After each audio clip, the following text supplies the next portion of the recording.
Just ਫੀਅਰਲੈਸ ਤੇ justice March ਜਿਹੜਾ 40 ਸਾਲਾਂ ਦਾ ਸਿੱਖਾਂ ਦਾ ਕਤਲੇਆਮ ਹੋਇਆ ਉਹਦੇ ਸੰਬੰਧ ਦੇ ਵਿੱਚ ਜੋ ਚੱਲ ਰਿਹਾ ਉਹ ਜ਼ਰੂਰ ਥੋੜੀ ਅਪਡੇਟ ਦੇ ਦਿਓ। ਇਹ ਜ਼ਰੂਰ ਸਰੋਤਿਆਂ ਨੂੰ ਦੱਸਦੇ ਜਾਈਏ ਵੀ ਉਹ ਜਿਹੜਾ ਮਾਰਚ ਹੈਗਾ ਆ ਮਡੇਰੇ ਤੋਂ ਚਾਲੂ ਹੋ ਚੁੱਕਾ ਹੈਗਾ, ਹੁਣ ਅੱਗੇ ਮਰਸੜ ਪਹੁੰਚੂਗਾ ਤੇ ਵੱਖ-ਵੱਖ ਜਿੱਥੇ ਪੜਾਅ ਹੈਗੇ ਆ ਉੱਥੇ ਸਿੱਖ ਸੰਗਤਾਂ ਬਹੁਤ ਹਿੱਸਾ ਪਾ ਰਹੀਆਂ ਆਪਣਾ। ਤੇ ਜਿਹੜੇ ਲੋਕਲ ਇਲੈਕਟਡ ਆਫੀਸ਼ੀਅਲਸ ਆ ਜਿਨ੍ਹਾਂ 'ਚ ਸੈਨੇਟਰ ਵੀ ਹੈਗੇ ਆ, ਅਸੈਂਬਲੀ ਮੈਂਬਰਸ ਵੀ ਆ, ਸਿਟੀ ਕੌਂਸਲ ਵੀ ਆ, ਉਹ ਵੀ ਉਸ ਮਾਰਚ ਦਾ ਹਿੱਸਾ ਬਣਦੇ ਹੈਗੇ ਆ, ਉਹਨਾਂ ਦਾ ਜੀ ਆਇਆਂ ਕਹਿੰਦੇ ਹੈਗੇ ਆ। ਇਹ ਵੀ ਦੱਸਦੇ ਜਾਈਏ ਜਿਹੜਾ ਐਨਾ ਕੈਬਰੀਅਲ ਆ ਜਿਹੜੀ ਬੀਬੀ ਜਿਸ ਨੇ ਵਿਰੋਧ ਕੀਤਾ ਸੀ ਸੈਨੇਟ ਦੇ ਵਿੱਚ, ਉਹਦੇ ਨਾਲ ਵੀ ਆਪਣੇ ਜਿਹੜੇ ਕੁਝ ਸਿੱਖ ਭੈਣ ਭਰਾ ਮਿਲੇ ਹੈਗੇ ਆ ਤੇ ਉਹ ਕਹਿੰਦੀ ਵੀ ਨੈਕਸਟ ਟਾਈਮ ਜਦੋਂ ਇਹ ਬਿੱਲ ਆਊਗਾ ਦੁਬਾਰਾ ਕਿ ਮੈਂ ਸਪੋਰਟ ਕਰੂੰਗੀ। ਸੋ ਉਹ ਲੋਕ ਜਿਹੜੇ ਕਹਿੰਦੇ ਆ ਵੀ ਅਸੀਂ ਜਕਾਰਾ ਮੂਵਮੈਂਟ ਦਾ ਵਿਰੋਧ ਕਰਨਾ ਹੈ, ਤੁਸੀਂ ਉਹਦਾ ਵਿਰੋਧ ਕਰੋ, ਪਰ ਜਿਹੜੇ ਇਸ਼ੂ ਦੇ ਉੱਤੇ ਜਿਹੜਾ ਉਹ ਅੱਗੇ ਲੈ ਕੇ ਚੱਲ ਰਿਹਾ ਸਾਨੂੰ ਉਹ ਸਾਥ ਦੇਣਾ ਚਾਹੀਦਾ। ਹਰ ਇੱਕ ਬੰਦਾ ਪਰਫੈਕਟ ਨਹੀਂ ਹੁੰਦਾ, ਹਰ ਇੱਕ ਬੰਦੇ 'ਚ ਨੁਕਸ ਹੁੰਦੇ ਆ, ਇਨਕਲੂਡਿੰਗ ਮਾਈ ਸੈਲਫ, ਪਰ ਜਿਹੜਾ ਬੰਦਾ ਕੌਮ ਦੇ ਲਈ ਕਿਸੇ ਇਸ਼ੂ ਦੇ ਉੱਤੇ ਵੀ ਕੋਈ ਕੰਮ ਕਰਦਾ ਹੈ ਨਾ ਉਹਦਾ ਸਾਥ ਦੇਣਾ ਚਾਹੀਦਾ ਹੈ ਤੇ ਐਵੇਂ ਬਿਨਾਂ ਕਿਸੇ ਗੱਲ ਤੇ ਜਿਹੜਾ ਵਿਰੋਧ ਨਹੀਂ ਕਰਨਾ ਚਾਹੀਦਾ। ਹਰਜੋਤ ਸਿੰਘ ਜੀ, ਵਿਰੋਧ ਕਰਨ ਵਾਲੇ ਉਹਨਾਂ ਚੋਂ ਹੁੰਦੇ ਜਿਨ੍ਹਾਂ ਨੇ ਕੌਮ ਦੇ ਲਈ ਨਾ ਕੁਛ ਕੀਤਾ ਨਾ ਕੁਛ ਕਰਨਾ, ਬਸ ਘਰੇ ਬੈਠੇ ਜਿਹੜੇ ਉਹ ਗੱਲਾਂ ਕਰਨੀਆਂ ਹੁੰਦੀਆਂ। ਜਦੋਂ ਤੁਰਨ ਦੀ ਗੱਲ ਆਉਂਦੀ ਉਦੋਂ ਉਹ ਤੁਰਨਾ ਨਹੀਂ ਹੁੰਦਾ, ਉਹਨਾਂ ਦਾ ਹੁੰਦਾ ਵੀ ਪਾੜਾ ਜਿਹੜਾ ਉਹ ਕਿੱਦਾਂ ਜਿਹੜਾ ਉਹ ਵਧਾਇਆ ਜਾਵੇ। ਇੱਦਾਂ ਲੱਗਦਾ ਹੁੰਦਾ ਕਿਤੇ ਨਾ ਕਿਤੇ ਇੱਦਾਂ ਦੀਆਂ ਜਦੋਂ ਚੀਜ਼ਾਂ ਚੱਲ ਰਹੀਆਂ ਆ ਤੇ ਉਹਨਾਂ ਨੇ ਜਿਹੜੇ ਅਜਿਹੇ ਮੁੱਦੇ ਜਿਹੜੇ ਉਹ ਚੱਕਣੇ ਹੁੰਦੇ ਆ ਜਿਹਦੇ ਨਾਲ ਪਾੜਾ ਜਿਹੜਾ ਉਹ ਹੋਰ ਵਧੇ, ਡਿਵਾਈਡ ਜਿਹੜਾ ਉਹ ਹੋਵੇ, ਰਾਦਰ ਦੈਨ ਵੀ ਆਪਾਂ ਇਕੱਠੇ ਹੋ ਕੇ ਚੱਲੀਏ। ਆਪਾਂ ਕਿੰਨੀ ਵਾਰੀ ਹਰ ਵਾਰੀ ਰੋਜ਼ ਹੀ ਇਹ ਗੱਲ ਕਰਦੇ ਹਾਂ ਵੀ ਇਹ ਸਿਰ ਜੋੜਨ ਦਾ ਇਸ ਟਾਈਮ ਵਕਤ ਆ, ਨਾ ਕਿ ਸਿਰ ਫਸਾਉਣ ਦਾ ਇਸ ਟਾਈਮ ਜਿਹੜਾ ਉਹ ਮੌਕਾ ਹੈਗਾ ਆ। ਸਾਰੇ ਜਾਣੇ ਇਕੱਠੇ ਹੋ ਕੇ ਚਲੋ। ਕਿਸੇ ਦੇ ਨਾਲ ਨਿੱਜੀ ਤੌਰ ਦੇ ਉੱਤੇ ਕਿਸੇ ਦੇ ਵੀ ਵਿਚਾਰਕ ਮਤਭੇਦ ਹੋ ਸਕਦੇ, ਕਿਸੇ ਇਸ਼ੂਜ਼ ਦੇ ਉੱਤੇ ਹਰ ਇੱਕ ਜਾਣਾ ਜਿਹੜਾ ਉਹ ਸੇਮ ਨਹੀਂ ਹੁੰਦਾ। ਈਵਨ ਅਸੀਂ ਦੋਨੋਂ ਜਾਣੇ ਵੀ ਬਹੁਤ ਸਾਰੇ ਇਸ਼ੂਜ਼ ਦੇ ਉੱਤੇ ਇਹ ਨਹੀਂ ਹੁੰਦਾ ਵੀ ਇੱਕੋ ਹੀ ਰਾਏ ਦੇ ਉੱਤੇ ਚੱਲਦੇ ਆ, ਡਿਫਰੈਂਟ ਓਪੀਨੀਅਨਸ ਹੁੰਦੇ ਆ, ਪਰ ਇੱਕ ਦੂਜੇ ਦੇ ਓਪੀਨੀਅਨ ਦੀ ਰਿਸਪੈਕਟ ਕਰਕੇ ਅੱਗੇ ਜਿਹੜਾ ਉਹ ਵਧਣਾ ਹੁੰਦਾ। ਕੌਮ ਦੇ ਸਾਂਝੇ ਕਾਰਜ ਦੇ ਲਈ ਜਿਹੜਾ ਉਹ ਅੱਗੇ ਵਧਣ ਦੀ ਲੋੜ ਆ।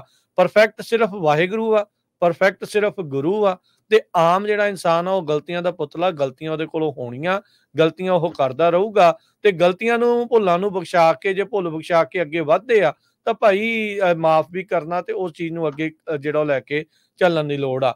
ਹੁਣ ਇਹਦੇ ਵਿੱਚ ਕਿਹੜਾ ਇਸ਼ੂ ਆ ਜੇ ਦੇਖਿਆ ਜਾਵੇ ਵੀ ਜੇ ਸਿੱਖ ਜੈਨੋਸਾਈਡ ਦੇ ਲਈ ਲੋਕ ਵਾਕ ਕਰ ਰਹੇ ਆ, ਕੌਮ ਵਾਕ ਕਰ ਰਹੀ ਆ, ਨੌਜਵਾਨਾਂ ਨੇ ਬੀੜਾ ਚੱਕਿਆ ਆ, ਹਰ ਇੱਕ ਜਣਾ ਨਹੀਂ ਤਾਂ ਇਹੀ ਪੀਪਣੀ ਵਜਾਉਂਦਾ ਰਹਿੰਦਾ ਸੀਗਾ ਵੀ ਨੌਜਵਾਨ ਨਹੀਂ ਜੀ ਕੁਛ ਕਰਦੇ। ਨੌਜਵਾਨ ਕਿੱਥੇ ਆ ਜੀ, ਉਹ ਕਦੋਂ ਆਉਣਗੇ? ਉਹਨਾਂ ਨੇ ਹੁਣ ਬੀੜਾ ਚੱਕਿਆ ਤੇ ਭਾਈ ਨਾਲ ਤੁਰ ਲਓ। ਇੱਕ ਨਿਸ਼ਾਨ ਸਾਹਿਬ ਦੇ ਹੇਠਾਂ ਜਿਹੜੇ ਝੰਡੇ ਤਾਂ ਉਸ ਦੀ ਜਿਹੜੀ ਆ ਛਾਂ ਦੇ ਵਿੱਚ ਜਿਹੜਾ ਉਹ ਇਹ ਮਾਰਚ ਕੱਢਿਆ ਜਾ ਰਿਹਾ, ਪਰ ਨਹੀਂ, ਅਸੀਂ ਜਿਹੜੇ ਵਿਵਾਦ ਆ ਉਹ ਬਣਾਉਣ ਦੀ ਕੋਸ਼ਿਸ਼ ਧੱਕੇ ਨਾਲ ਜਿਹੜੀ ਉੱਥੇ ਕੀਤੀ ਜਿਹੜੀ ਉਹ ਜਾ ਰਹੀ ਆ। ਸੋ ਇੱਥੋਂ ਤੇ ਕਦੀ ਕਦੀ ਇਹ ਵੀ ਲੱਗਦਾ ਵੀ ਜਿਹੜੇ ਵਿਵਾਦ ਬਣਾਉਂਦੇ ਆ ਉਹ ਵੀ ਕਿਸੇ ਨਾ ਕਿਸੇ ਦੇ ਹੀ ਜਿਹੜੇ ਉਹ ਚਲਾਏ ਹੁੰਦੇ ਆ।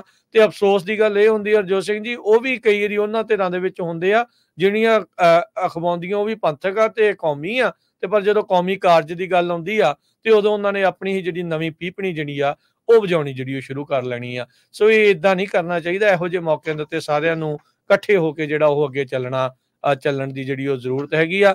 ਬਾਕੀ ਅੱਜ ਜਿਹੜੇ ਪਿਛਲੇ ਵੀਕਐਂਡ ਦੇ ਉੱਤੇ ਹਰਜੋਤ ਸਿੰਘ ਜੀ ਸੈਲਮਾ ਗੁਰੂ ਘਰ ਦੇ ਵਿੱਚ, ਫਿਰ ਗੁਰਦੁਆਰਾ ਗੁਰੂ ਨਾਨਕ ਪ੍ਰਕਾਸ਼ ਉੱਥੇ, ਫਿਰ ਸਿੱਖ ਇੰਸਟੀਚਿਊਟ ਗੁਰਦੁਆਰਾ ਸਾਹਿਬ, ਫਿਰ ਕੱਲ ਪਰਸੋਂ ਜਿਹੜਾ ਆ ਉਹ ਮਡੇਰਾ ਗੁਰਦੁਆਰਾ ਸਾਹਿਬ ਸੀਗਾ, ਤੇ ਅੱਜ ਜਿਹੜੇ ਉਹ ਮਡੇਰਾ ਗੁਰਦੁਆਰਾ ਸਾਹਿਬ ਤੋਂ ਚੋਚਲਾ ਤੱਕ ਕੱਲ ਰਾਤੀ ਪਹੁੰਚੇ ਸੀ ਤੇ ਚੋਚਲਾ ਤੋਂ ਆਲਰੇਡੀ ਉਹਨਾਂ ਨੇ ਚਾਲੇ ਪਾ ਦਿੱਤੇ ਆ ਤੇ ਅੱਜ ਇਹਨਾਂ ਨੇ ਮਰਸੈਡ ਗੁਰਦੁਆਰਾ ਸਾਹਿਬ ਵਿਖੇ ਸ਼ਾਮ ਨੂੰ ਜਿਹੜਾ ਉਹ ਪਹੁੰਚਣਾ ਆ। ਕੱਲ ਨੂੰ ਫਿਰ ਮਰਸੈਡ ਗੁਰਦੁਆਰਾ ਸਾਹਿਬ ਤੋਂ ਸਵੇਰੇ ਚੱਲ ਕੇ ਫਿਰ ਲਿਵਿੰਗਸਟਨ ਗੁਰਦੁਆਰਾ ਸਾਹਿਬ, ਫਿਰ ਅੱਗੇ ਲਿਵਿੰਗਸਟਨ ਗੁਰਦੁਆਰਾ ਸਾਹਿਬ ਤੋਂ ਟਰਲਕ ਗੁਰਦੁਆਰਾ ਸਾਹਿਬ, ਤੇ ਫਿਰ ਟਰਲਕ ਗੁਰਦੁਆਰਾ ਸਾਹਿਬ ਤੋਂ ਸੀਰੀਜ਼ ਗੁਰਦੁਆਰਾ ਸਾਹਿਬ ਤੱਕ ਜਿਹੜਾ ਚੱਲਣੇ ਆ। ਸੋ ਅਗਲੇ ਜਿਹੜੇ ਹੁਣ ਪੜਾਅ ਨੇ 21, 22, 23 ਤੇ 24 ਅਕਤੂਬਰ ਤੇ ਇਹ ਸਾਰੇ ਗੁਰੂ ਘਰਾਂ ਤੱਕ ਇਹ ਜਿਹੜੇ ਪੜਾਅ ਪਹੁੰਚ ਰਹੇ ਆ। ਮਰਸੈਡ ਗੁਰਦੁਆਰਾ ਸਾਹਿਬ, ਲਿਵਿੰਗਸਟਨ ਗੁਰਦੁਆਰਾ ਸਾਹਿਬ, ਟਰਲਕ ਗੁਰਦੁਆਰਾ ਸਾਹਿਬ ਤੇ ਸੀਰੀਜ਼ ਗੁਰਦੁਆਰਾ ਸਾਹਿਬ। ਸੋ ਆਪ ਸਭ ਨੂੰ ਬੇਨਤੀ ਆ ਵੀ ਇਸ ਮਾਰਚ ਦੇ ਵਿੱਚ ਵੱਧ ਤੋਂ ਵੱਧ ਜਿਹੜੀ ਉਹ ਤੁਸੀਂ ਸ਼ਮੂਲੀਅਤ ਕਰੋ। ਜੇ ਦੇਖਿਆ ਜਾਵੇ ਤਾਂ ਤਕਰੀਬਨ ਅੱਧਾ ਮਾਰਚ ਕੰਪਲੀਟ ਜਿਹੜਾ ਆ ਉਹ ਹੋਣ ਦੀ ਕਗਾਰ ਦੇ ਉੱਤੇ ਆ। ਸੋ 350 ਮੀਲ ਚੋਂ 100 ਸਵਾ 100 ਮੀਲ ਤੱਕ ਜਿਹੜਾ ਆਲਰੇਡੀ ਆ ਉਹਨਾਂ ਨੇ ਪੈਦਲ ਚੱਲ ਕੇ ਜਿਹੜਾ ਆ ਉਹ ਸ਼ੁਰੂ ਕਰ ਲਿਆ ਆ, ਪੂਰਾ ਜਿਹੜਾ ਉਹ ਕਰ ਲਿਆ ਆ, ਤੇ ਬਾਕੀ ਰਹਿ ਗਏ ਜਿਹੜਾ ਆ ਮਾਰਚ ਆ ਉਸ ਦੇ ਵਿੱਚ ਜ਼ਰੂਰ ਯੋਗਦਾਨ ਪਾਓ। ਖੁਸ਼ੀ ਦੀ ਗੱਲ ਹੋਈ ਵੀ ਜਿਹੜੇ ਫ੍ਰੈਸਨੋ ਇਲਾਕੇ ਦੇ ਵਿੱਚ ਕਾਫੀ ਸੰਗਤਾਂ ਨੇ ਇਸ ਮਾਰਚ ਪ੍ਰਤੀ ਜਿਹੜਾ ਆ ਉਤਸ਼ਾਹ ਜਿਹੜਾ ਉਹ ਦਿਖਾਇਆ ਤੇ ਸਾਰੀਆਂ ਸੰਗਤਾਂ ਦਾ ਧੰਨਵਾਦ। ਜਿਹੜੇ ਪਹੁੰਚ ਸਕੇ, ਜਿਹੜੇ ਨਹੀਂ ਪਹੁੰਚ ਸਕੇ, ਉਹ ਅੱਗੇ ਜਿਹੜੇ ਆ ਇਹਨਾਂ ਪੜਾਵਾਂ ਦੇ ਵਿੱਚ ਜ਼ਰੂਰ ਯੋਗਦਾਨ ਪਾਉਣ ਦੀ ਜਿਹੜੀ ਉਹ ਕੋਸ਼ਿਸ਼ ਕੀਤੀ ਜਿਹੜੀ ਉਹ ਜਾਵੇ। ਜੀ।